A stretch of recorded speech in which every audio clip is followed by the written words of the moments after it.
Welcome back to the Film Alchemist podcast, the show where we take the movies we love, break them apart to find out what gives them their magic. I'm your host, Josh Griffey, joined as always by my friend, co-host, a guy who smokes crack, don't you?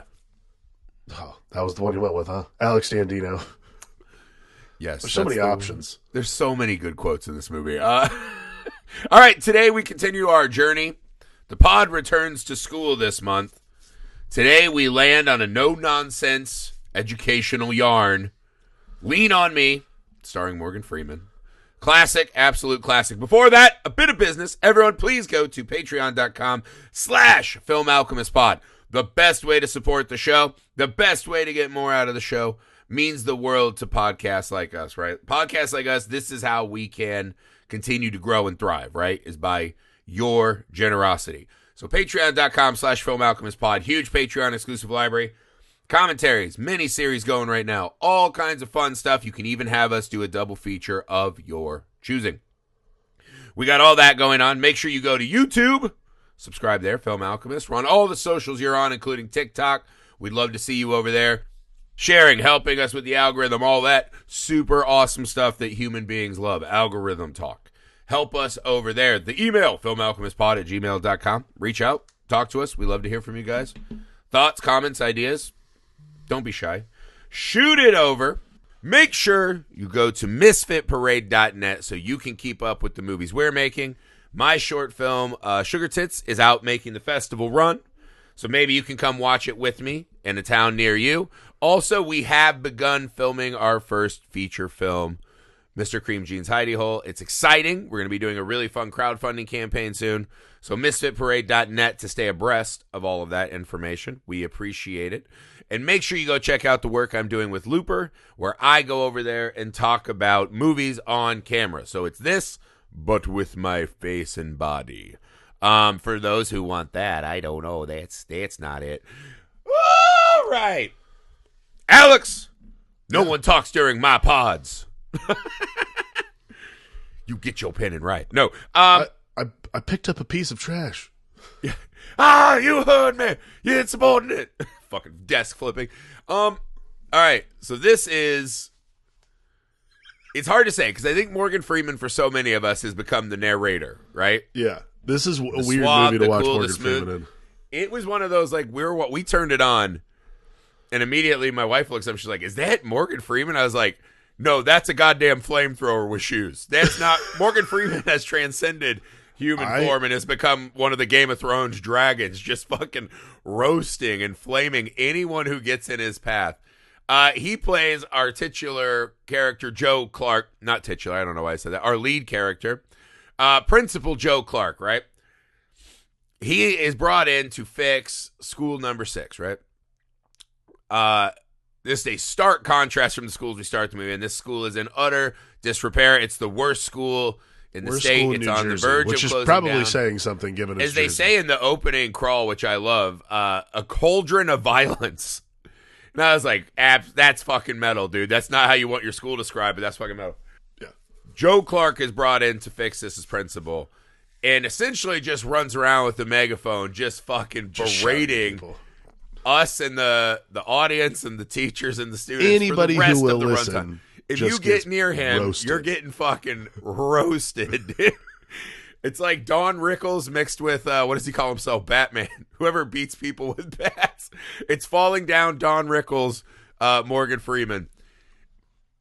It is such a wonderful performance because you do start to ask yourself at a certain point, you're like, who's the audience for this movie, right? Because most of us, we're school students, right? It's natural for us to take the side of students, right? Even as you get older, I think most of us still take the side of students because they have hope. We're optimistic for their future. Most of us think of teachers as kind of narcs and goody goods from back in the day.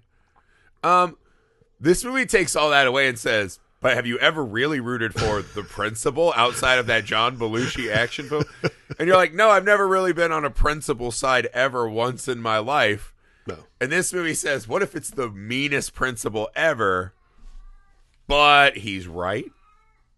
So it's a weird Is he? slice of audience. It's almost like for our parents that like Yeah. wish that we got punished more. Well, what's weird is like the movie positions Joe Clark to be smarter than everyone somehow, even though he just spends the entire time shouting at people. Like you have no way of knowing if anybody else knows anything because he is yelling You at forget everyone because the at one entire point they're like, time. "There's 300 teachers in this school," And and I was like, "And he fucking what? he fucking bends them to his will. Like, Well, it's all funny of them. because he's like, "How do I fix this school? First, I'm going to fire about a tenth of the teachers and a quarter of the student body." And I was like, "It doesn't feel like you're fixing the problem as much as erasing it. Like, that's not a great idea, is it?" So and that's what I wondered when I was like, "Was Joe Clark actually smart?" Okay, so The chains on the door is legitimately a John Bender style. That's a fire hazard, sir. That's a fire hazard, and I don't sir. think you want to put your promising career on the line. Like Jonathan Bender would have been appalled. Because this is the other thing. When he fired that music teacher, granted they show us it works out because Mrs. Powers rips. great scene though. He was wrong. Like he was a prick.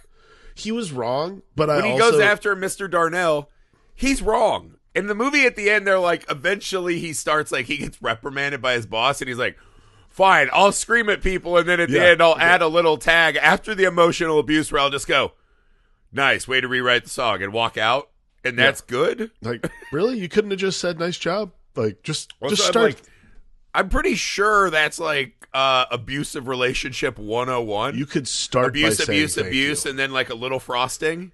I gotta say though, like this is like okay, in 2024 for people our age, like if I told you, if you had no idea this movie existed, if I said, hey, if I told you that there was a movie starring Benson, the Chief from Carmen Sandiego, and God, would you believe me? And they'd be like, that sounds ridiculous. I'm like, Yeah. well, here it is.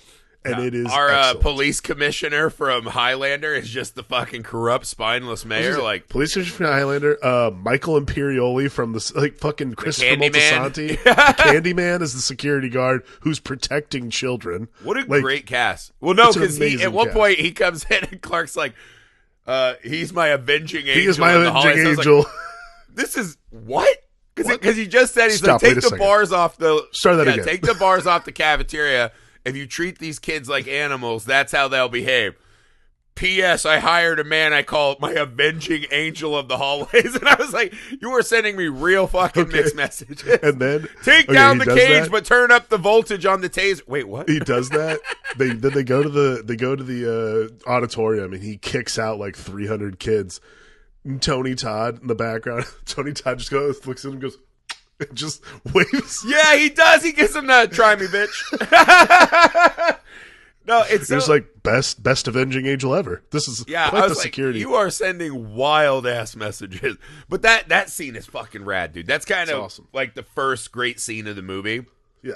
Is him coming in and yelling at the teachers, "You failed these students," and I was like, I get what the movie's trying to say. I mean, But let's not pretend yeah. in any way in the first opening montage, which by the way, maybe not the greatest choice of songs for your montage of the Welcome to the jungle. inner city school that has fucking fallen into disrepute is Welcome to the Jungle. I was like, someone made a bad choice. That's fine. We literally watch a teacher try to intervene in a fight and get his fucking head cracked open on Yeah. the floor. So maybe don't then come in and be like, hey, you remember when you went home last week with your fucking barely above minimum wage check and washed the blood off your clothes in your tiny piece of shit apartment? You're a failure as a teacher for coming to work in this place every day. Maybe Joe Clark was kind of a fucking asshole for that. It is this fine line where you're like, I think Joe Clark is a piece of shit, but also he's not wrong that things need to change, but he's definitely doing everything wrong. And I Well, know it's it's hard. It's the equation of a biopic movie, right? It's like the Oppenheimer problem where they're like, well, he was really troubled by this. You're like, no, he wasn't. Like, what are you talking about? He wanted to do this. He wanted to be famous and like win this race. But this is the thing. So in this, they really hone in on how hard ass Joe Clark was. We don't get a lot of that extra. You see starts a bit of it later. He's walking through the hallway and people are like dapping him up and like, hey man. And you see that he's formed a bond with the students. But I'd say if the movie has a couple flaws, we just don't really see very many of those scenes. Like even Sam's, he just is like, Sam's, you fat cunt. And then later in the movie, Sam's is like, I love you, father figure, and hugs him on the steps. I was like, okay, after the day that Sam's asks to get back into school, he takes him up on the roof. What a great, and says, this might be the throw best yourself scene off in the movie, roof. though. Yeah, no, it's the scene in the movie that you remember. Well, like, because Sam's is sitting there and he's just like, dude, you kicked me out as a bad kid. We saw him on the stage with Michael Imperioli, like cheering for him being one of the bad he's kids. like, right? all right, come on. Like, he's the kid who got put in the locker at the start too. His screams like, "Help me!" Like, and this vacuous scene, hall, the security guard doesn't help. So we have sympathy for him already. He gets kicked out, and he comes back, and he's just like, "I cannot tell my mom that I got kicked out. My dad's gone," and he's just like, "You want to die? You fat piece of shit. What do you feel sorry for yourself because you don't have a daddy?" And it's like, Jesus. You smoke crack, don't you? Don't you? Yeah, you know what it does, son? It kills your brain cells. It kills your brain cells. Well, he's like, if you want to kill yourself, do it expeditiously and jump off the fucking roof. And I was like, okay. Hey, man, I get you're proving a point, but this is holy shit. Like, wild. this kid is having a day, all right? Well, it's the weird line of the movie, which is, dude, I get it. Things are not good here. I don't know if adding more hardcore abuse I don't know if the answer. adding, the movie tells me it is the answer. I don't know if adding throwing a kid off of the top of the building, like asking a traumatized youth, an underprivileged youth to jump off the building and kill himself off the top of the building, not great. After you threw him out of school for scanning your files for checks notes, no time. Literally just got a name and fucking threw him out. So it has no information on this, it seems. Just throws his ass out. Same day though, is that fucking lunch scene where he's like, look at this sloppy, slovenly boy. You're like, Sims! Jesus Christ, dude. Get your flabby, saggy, tittied ass up here. And he's like, look at how pathetic this piece of shit is. And he's like, I literally told him to jump off the roof earlier and he couldn't even do it, coward. And it's like, leave this kid. Leave this poor kid alone. This is the thing in the movie that is so fucking hard. Because I was thinking, I was like, who is this movie made for? And I was like, this movie weirdly is made for my dad. The guy who grew up like really idolizing sports coaches that are so unnecessarily harsh and mean, right? Like my dad was one of those dads where he's like, well, if I'm just really mean and try to break Josh, it will turn him into a stronger version of himself. Yeah. And like, no, really what it left me doing is just being like, fuck, man, I want to do nothing but get fucked up. I just want to drink and whatever. I have to tell, so there's, the reason I really enjoy this movie, is it's like it's performance, dude. The cast is amazing. A quick personal story. Like we were, my sophomore year of college at Ball State, we were snowed into our apartment. I don't know if you remember this. There was 1 year where everybody got they canceled campus. Like we all got. Well, yeah, our power went out and all my fish froze to death. Okay. So we were bundled up just drinking vodka to stay warm. So that winter, school got canceled. Like the campus was canceled for like 2 days. Like we couldn't even get to campus. So the only time we left was to go to the video store. So we went and rented. It was the year The Departed came out on DVD. So we went and rented The Departed, brought it back, and then we were trying to find other movies to watch that were on TV.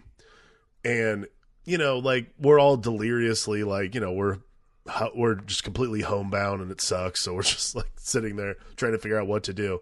We find Lean on Me, and we get there at the exact part where he takes Sam's up to the and none of us had ever really paid attention to it, and my friend Matt had never seen it.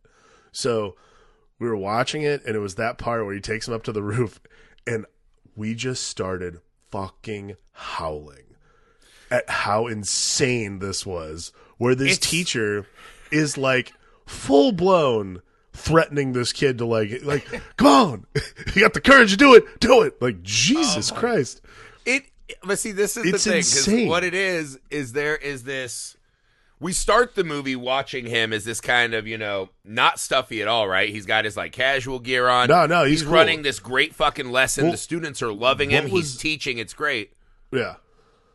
And then all of a sudden, the teacher's like, "Hey, man, they're doing a union meeting without us," and he's like, "Excuse me, students, take care of yourself." He goes in the hallway and he's like, "Motherfucker!" And he just, for the rest of the movie, he doesn't stop yelling. Okay. So he goes in and he walks in and I completely forgot about this scene, by the way. He fucking jumps on the table and puts the one on that guy's forehead. Puts the dollar bill on the guy's head. You absolute fucking cowards.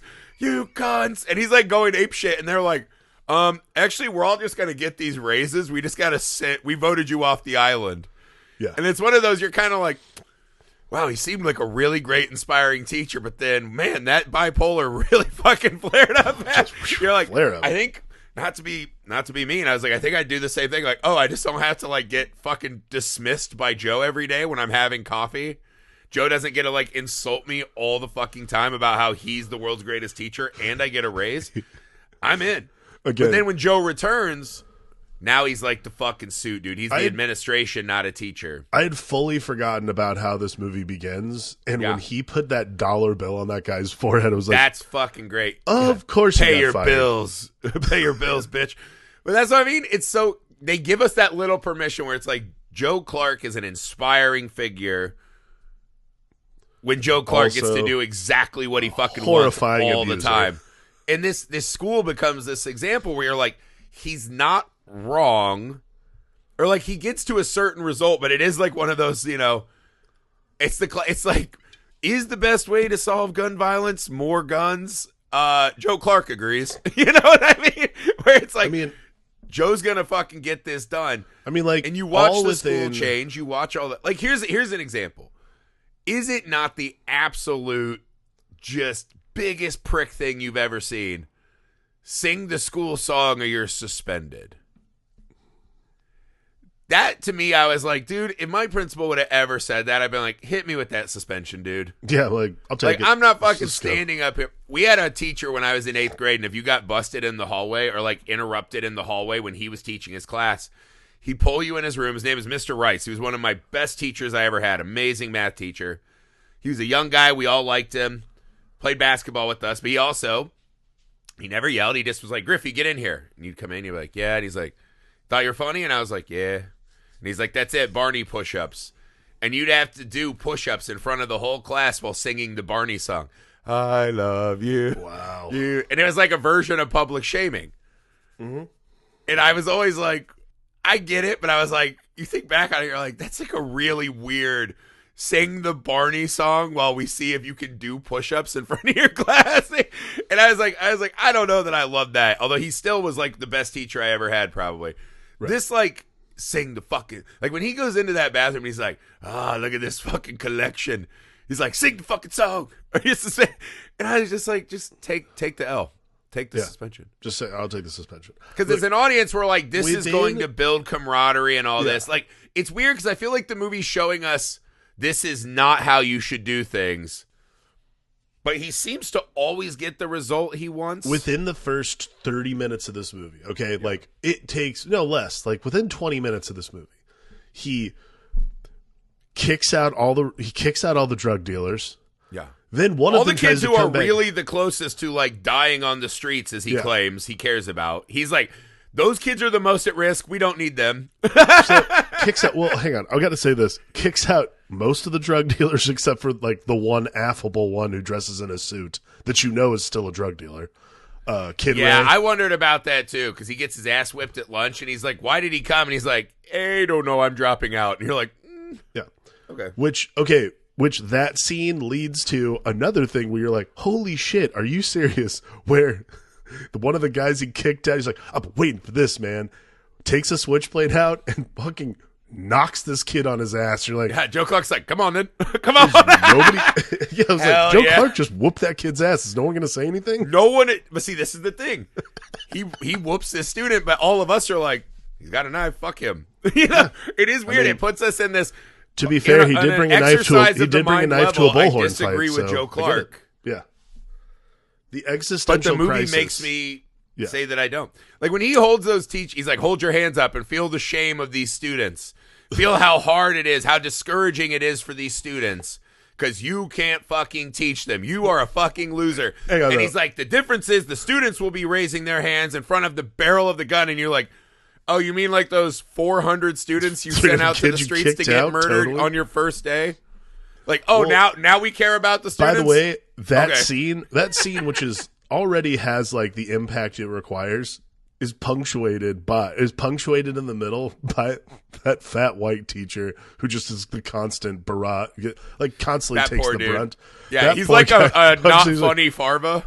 Yeah, he like walks, he's like, oh, sorry, I lost track of time. He goes, this is the problem right here, people. I'm like, oh my God, this poor fucking guy. This is also the unfortunate white that has to ask Miss Levias what HNIC means. I'm like, oh, nah, just leave that one on the cutting room floor. He's a stand-in for all of our fathers. Yeah. What the hell does that mean? No. Exactly. Again, like, there is this weird dynamic where it's like Joe doesn't ever seem to be preaching or practicing what he preaches. We get a couple scenes where some people push back on him, right? Miss Levias gets a really nice, like, Miss rips Levias him a new gets asshole. a nice one, and then eventually he Rubber recognizes Gianni. her as a peer. Mr. Darnell rips him an asshole. He recognizes him a peer. Dr. Napier goes in on him. Yeah, Dr. They have Napier that probably great has the scene best where he's one. like screaming at him. He's like, "You gotta like this is not how you do shit. You're not Dr. getting it done. Napier You're an gets insane the person." best one. Well, I love gets that the because best he's like, "I am the HNIC." Yeah, And then he just contrary to goes to popular the door belief. and he's like, Come on, "Let's man, go I'll get get some something to eat." And I was like, "Fuck yeah!" And Morgan Freeman's like, "You think you're bad, huh?" And I was like, "I love that scene." But that's what I mean. The cast is so fucking good. That scene, that piece at the very end where he's like, "You think you're bad?" Huh? I'm like, "Motherfucker, you just have to have the last word." Is that what's going on? But here? it's great because these are I two love it. guys that have It's like great. been in the trench because that's how they get Joe to go because he's like essentially an elementary school teacher and you're like, well, that's fucking horrifying based on the movie I've been watching. Thinking back on it, Yeah. But you see Napier, he comes in, he's like, Joe, you got to take this job. He's like, I'm not taking that fucking job. Fuck you. You guys already fucking betrayed me with the union, all this and that. And he just goes, you know what, Joe, for all your fucking horse shit about how you want to make a change and how this is important, he's like, you've never done shit. You've never made a change, period. Take that to the grave. You're a fucking nobody. Yeah. In the course of the movie is saying is that if nothing else, Joe is trying to do something, so we must forgive him his myriad of trespasses, right? The other problem, if the movie has another thing that I didn't fully get behind, so he gets in a battle at the fucking first meeting, because again, he kicks 400 of the most at-risk kids out of school, 400, whatever.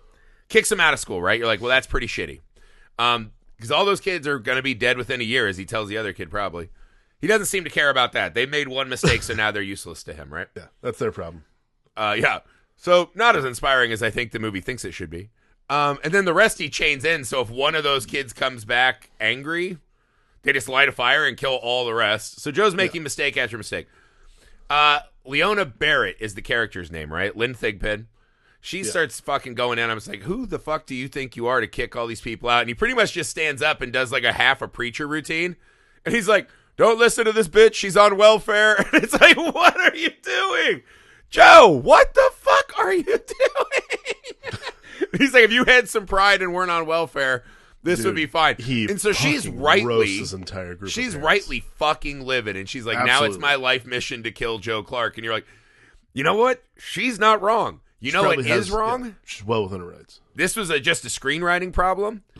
If she is the arch enemy of Joe Clark, we should see, or her child in the school should matter to the story. Right, I think so too. That's an inherent screenwriting problem. Is that's something she is the lady who's like going on the board and she's gathering, people to throw them out. She's making political maneuvers. Like, there's a level and her of kid stakes does not that factor are in the story at all. Yeah, there's a level of stakes that are missing because, like, I remember the first time I watched this, I thought we were going to find out that, like, she was, like, Kanisha's mom. And I was like, oh, shit, that's, like, a really good, like, that's a good little back and forth. Where's the scene where her kid comes home and is like, why are you doing this? Mr. Clark is saving us. And she goes, fuck Mr. Clark. And there has to be a moment, because the movie's telling us she's putting herself in front of the welfare of the kids. She doesn't understand the kids like Mr. Clark does. But that's just all implied. A scene where you tie Kanisha or Sam's or one of our like main kids we're following to her makes the movie better. At the end when she's on there's that whole fucking, free Mr. Clark. There's like a huge assembly. And she's impotently screaming on the megaphone, fucking go home. Mr. Clark's done. He's a bad guy. If it was her kid that walked up those steps to confront her instead of some guy who just grabs a microphone, he's like, hey, let's listen to this old bitch. That would have been more impactful. It's a huge screenwriting problem with the movie that they didn't tie her more to the story. It doesn't give any of the bureaucracy that faces the school the teeth that it needs, because it ends up just being like, oh yeah, the kids, January 6th, the capital of the city or whatever, like, all right, cool, that's fine. Like, insurrection. Yeah, Joe Clark's insurrectionist. This tonight on the news. No, but it's one of those, they kind of do just reduce her to this, like, it's all her fault. well, she's just like, again, she's just a bad guy. Like, there's no reason for And it. she's other not. than She's just, a person who has legitimate beefs and concerns. Other than just not liking Joe Clark. Yes. She's not given anything other than not liking Joe Clark. Like, we're never given an explanation as to why she doesn't like Joe Clark, other than kicking kids out and insulting the parents. Like, other than that, yes. He's for sure like got 300 kids, probably killed her in jail, and he's endangering all of them with the fucking chains. Like, whether the movie tries to get us to believe that's a good thing or not, that's not it. Put Super more dangerous. fucking bodies on the door. He's got like 40 dudes at one point we see on that stage in suits as his security guys. Yeah. Put more people on the door. Like, chaining them in is legitimately not the answer. So she has real beef. If Tony Todd's the avenging angel, his little fiefdom of security guards can stand by the doors. Sorry. Like, yeah, and that's the thing. You have to... There has to be a scene where we see that her and Clark, even if they disagree and hate each other, they are both earnestly trying to do what's best for the kid. And again, the movie implies this, but doesn't give us a scene that really nails it home. Yeah. And that's something I think would have helped this out a lot, because it kind of just becomes these vignettes of Mr. Clark abusing people, mixed with scenes of him like getting a high five or jump roping with the kids. We're like, look at this old timey abuse. What a great fucking tactic. This is working out great. And it is, because you're on his side, and then, like, the mayor's a fucking weasel. They're setting out to get him. They're just making deals. They give him this unwinnable job. The early tests are bad, so they think he's going to fail. So the mayor's doing political machinations. And so it is this weird, you're always rooting for, and the movie tells us at the start that Joe saves the day. So even as we watch these kind of abuses, we get this permission structure. It reminded me a lot, because it kind of has the same tone as Remember the Titans a lot, right? Where Denzel plays Coach Herman Boone, and Boone is so fucking unrelenting and unbending. And there's this moment where he tells him, because what is it? The fucking assistant coach comes over, right? Mm-hmm. Will Patton's character, and he's just like, you got to take it easy on these boys. And he's like, hey man, you are not helping these boys, especially the black boys. Like, this world is never kind to them. This world has fucking fangs and teeth. And this movie has a lot of that too, where I think maybe I'm watching it and I'm just like, hey man, stop abusing these kids. But his theory and their cultural thing is, the world is not, we have to be extra prepared to have the thick skin and deal with this shit. You know what I mean? The difference between, like, Remember the Titans, like a Herman Boone and Joe Clark, the difference is, and I think just culturally, we give Herman Boone more permission to be Herman Boone, because it's like, it's not just like football, but it's also the South. So you're like, well, like, it's the South, and it's also like newly desegregated the South. So you're like, all right, well, if you got to do this, you got to do this. Well, that movie's inherently weird. That's the Shane Gillis joke, and he's like, to put into a context of how popular football is, Disney made a movie where it defeats racism. And you're like, yeah, that's what that movie kind of feels. Although the stakes should be bigger, it feels more flippant. Joe Clark's mission is a little more, which is okay. This is interesting, by the way. I did read about like the real Joe Clark, because it's just like, I've never really paid attention to it. So I just did like a quick Wikipedia search and that kind of thing. While he did all this stuff, like a lot of the crazier things that are in this movie is apparently shit he actually did. And it was a different time. No, like, look, people, I'm not saying it was like in the context of the time, it probably didn't seem quite as weird. No, I'd say if my kid's principal came out and said, I'm the Batman, I'd be like, I don't like that. No, I don't love that. It's like my aunt and uncle that live in Florida, and they live in this county with this like wild fucking sheriff, right? We watch it now. They have like, a county how is that sheriff. even possible? Well, so my aunt and uncle live in Florida, and they have this fucking wild ass sheriff, right? And essentially, he's just like, yeah, we want to execute everyone. We want to beat everyone up. If you do drugs, we're going to fuck you up. Like, he's one of those, like, weird, old-timey guys. And, like, they're just like, this is great. And I was like, in what fucking universe do you think this is great? That, like, if my cousin got busted with a joint, this guy's going to fucking whoop the shit out of him and abuse his civil rights. And they're like, oh, well, that wouldn't happen to my kid. And I was like, oh, told on yourself. Yeah, okay. Whoopsie daisy. There you go. Whoopsie. It's like, You said the quiet part loud. Yeah, and this movie's different because what Joe Clark is really fighting, and his kind of thesis he says at the time is, this is an institutional problem. Is that what we are doing is we are creating a permanent underclass. And this school is a mechanism to keep these students in a permanent, fixed, lower status. Well, that's what he and tells that's Dr. what he's Napier. trying to break. That's what he tells Dr. Napier. He's just like, why are you allowing the mayor and all these other, like, again, I think the racism that pervades the entire scenario of this movie is oddly mellow in a lot of ways, because it should be like at the forefront of, like, because Joe Clark's real thesis is like, do you realize that the reason that these kids are doing so poorly is because nobody gives a shit about them, because we are an underserved, underprivileged community. Like, it is institutionally mandated. It's institutional that these kids do not get an education. That these kids fail. We just need to push them through the system. Like, well, there's that great scene at the end before the testing where he's just like, they think you are these fucking stereotypical slurs, and this test is our chance to tell them to go to hell. That we are not. We will.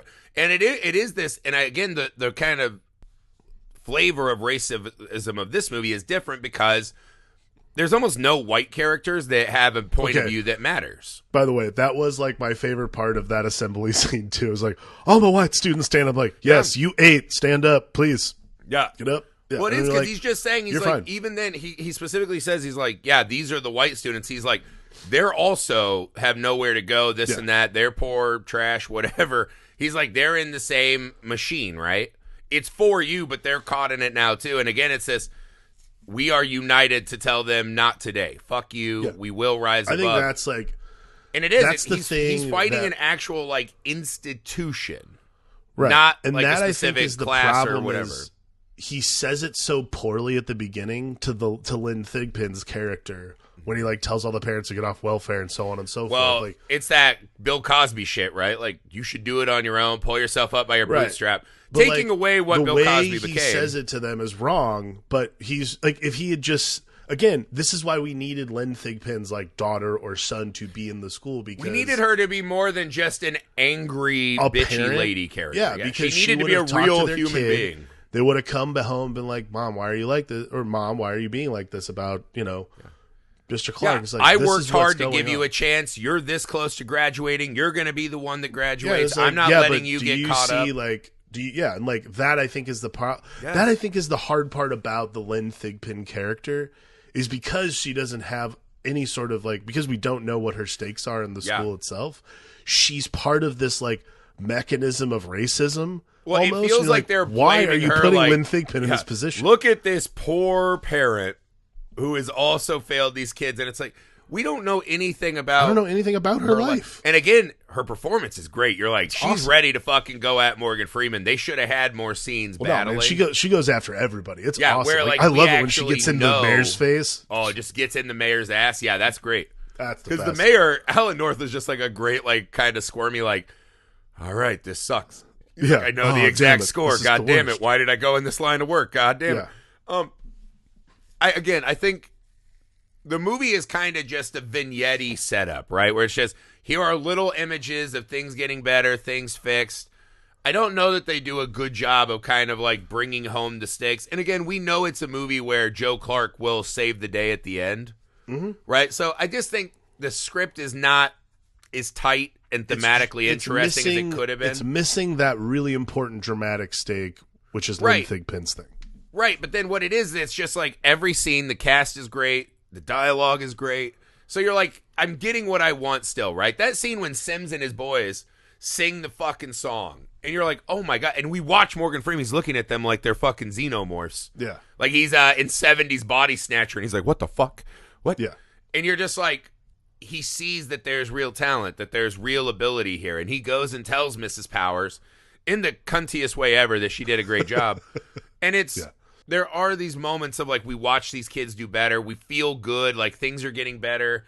And again, what we get is that emotional payoffs. Even if we don't ever, it's not the most well put together story, I would say. But when he watches the students, free Mr. Clark, free Mr. Clark, and it has like the greatest line in the movie. They're about to throw him out in this kind of political farce. They see the mob outside, the students' parents inside seem to be on Mr. Clark's side. And Mayor Botman just goes out. He's like, "Yeah, we got a real pickle out here." He's like, "Joe, you gotta talk to him, tell him," because he makes the point again, right? Again, this is the institutions that will crush this kind of underdog story we're saying. He's like, the only thing that's going to happen is those kids are going to get hurt. Like, they're going to get hurt, and it's going to be on you. And that's a really fucking shitty, scary moment in the movie.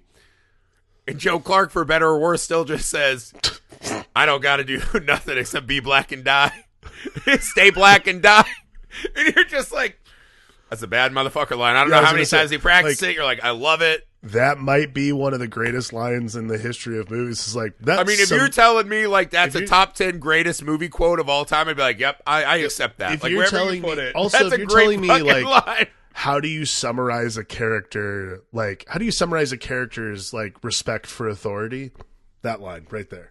Like, that's the most punk rock. That is the punk rock. That's the most punk rock shit I've ever heard in a movie. Like, that is what it is. It's like, yeah.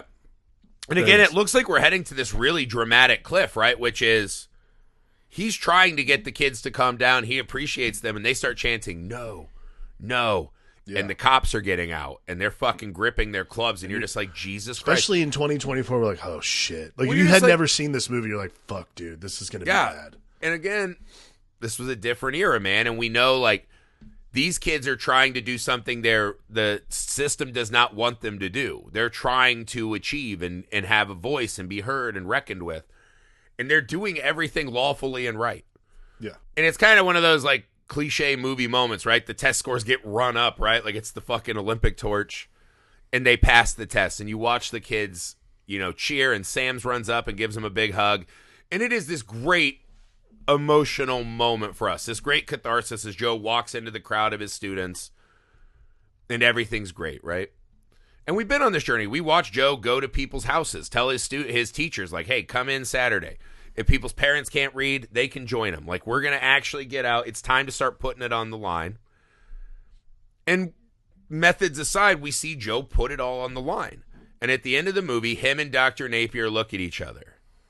And they're like, for the first time in our careers that can feel so unfulfilling, they are also part of these systems and these institutions of, control. They fucking won the day. And it kind of excuses a lot of the bad stuff we saw. If you think really hard about it, you're like, I don't know that this is great, right? That all those other students are probably dead now. Yeah. They're somewhere else getting in their incidents with the police and whatever. I don't know that you should abuse a student who's down on his luck and tell him to jump off the fucking roof because his friends got him to smoke crack. You don't know that Joe Clark did everything right, but he put it on the line, and everyone bought in. And for the first time, they're like, we have a chance to fix something, and they did. And it's something that we all in our society really latch onto, is this American idea of that hard work and dedication and community and the melting pot we can overcome, and we will rise above. We will achieve. We'll do better than the people before us. And the movie's very aspirational in that way. I think the movie could have been put together better. Sure. I think Joe needed a couple more scenes where he's a human. And I think Leona Barrett could have been weaponized to really make this movie sing, like be much, much better than it is. Sure. But what it is just a wonderful fucking ensemble cast. The young actors are incredible.